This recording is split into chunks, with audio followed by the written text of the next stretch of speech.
নমস্কার বন্ধুরা, কেমন আছেন আপনারা সবাই? আশা করি সবাই খুব ভালো আছেন। আমি একটা বস্ত্রঙ্কার অনুষ্ঠানে আসছি, আমার পিসিতো বোনের বস্ত্রঙ্কার। দেখুন আমাদের পিচ্চি প্রকৃতি ও একটা গোল জামা পরেছে, আর এই যে বরযাত্রী আসেনি বস্ত্রঙ্কার নিয়ে এখনও, এই জন্য বউও খুব প্যারেশান হয়ে বসে আছে। বরযাত্রীটাও আস্তে আস্তে প্রায় 10:30টার মতো হয়েছিল। আর এটা হচ্ছে আমার পিসি, আর ওটা হচ্ছে আমার পিসিতো বোন। এটা দিদির সাথেও গিয়ে একটু কিছুক্ষণ ভিডিও করলাম, দিদিও একটু পোজ দিল, আরই।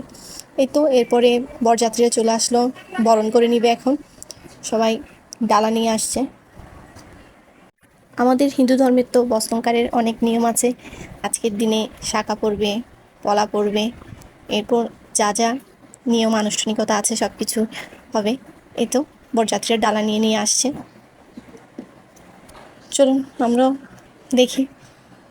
সবাই গোলাপি কালারের শাড়ি পরেছে, আর মেয়েদের পক্ষ থেকে সবাই হালকা টিয়া কালারের শাড়িগুলো পরেছে। আমি অবশ্য হলুদও পরিনি, টিয়াও পরিনি, আমি একটা নীল রঙের শাড়ি পরেছি। আপনারা তো দেখেছেনই প্রথমেই।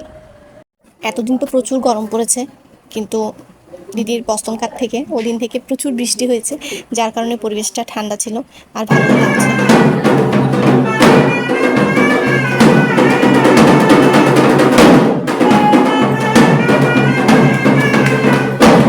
বরযাত্রীও চলে আসছে, আর আমরাও বসে থেকে কী করবো, আমরাও খাওয়ার টেবিলে চলে আসলাম। তখন প্রায় 11:30টার মতো বাজছিল।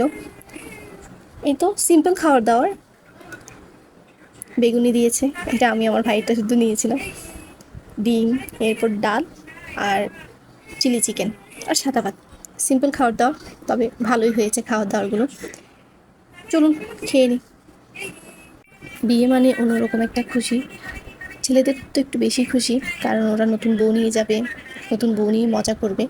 মেয়েরাও তো অবশ্যই আনন্দ করে, খুশি থাকে, কিন্তু দিন শেষে সবার মানে একটাই কষ্ট থাকে যে আমাদের ঘরের মানুষটা অন্য কোথাও চলে যাবে, অন্য একটা পরিবারের সদস্য হবে, আমাদের ছেড়ে চলে যাবে। ওটা একটু কষ্ট থেকেই যায়, তাই না?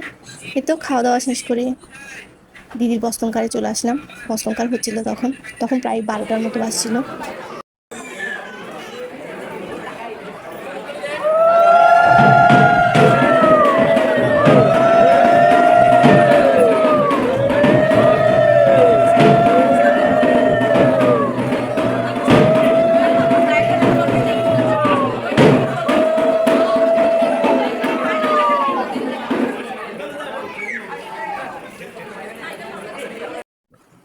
শাঁখা পরানো শেষ। এরপর আমাদের ধর্মীয় নিয়মকানুন, আনুষ্ঠানিকতা যা যা আছে তা হচ্ছিল। এরপরে মায়ের আশীর্বাদের পর্ব। দিদি তো কান্নাই করে দিয়েছিল। আসলে এটা একটা আবেগের বিষয়, একটা যেখান থেকে ছোট থেকে বড় হয়েছে, এরপর এখন অন্য একটা পরিবারের সাথে থাকবে, অন্য একটা পরিবারের সদস্য নতুন, একটা আবেগের বিষয়। অনুষ্ঠান নিয়ে ব্যস্ত থাকা বাবাও মুখে হাসি ধরে রাখেন সারাদিন, কিন্তু পরে গিয়েও ওনার চোখ দিয়ে জল গড়িয়ে আসে যখন সব কিছু চিন্তা করে। রক্তের বন্ধন ছেড়ে চলে যাওয়া সহজ কথা নয়। যে যায় এবং যারা বিদায় দেয় তারাই এই কষ্টটা উপলব্ধি করতে পারে। আপনারা সবাই ভালো থাকবেন, সুস্থ থাকবেন। আর আজকের ব্লগ কেমন হয়েছে অবশ্যই কমেন্ট করে বলবেন। আপনারা আমাকে লাইক করবেন, সাবস্ক্রাইব করবেন। আপনারা আমার পাশে থাকলে আমি আরও সামনের দিকে এগিয়ে যেতে পারবো। বস্ত্রঙ্কারের অনুষ্ঠান শেষ করে আমরাও বাসায় চলে গিয়েছি, প্রায় শেষের পথে। Bye bye.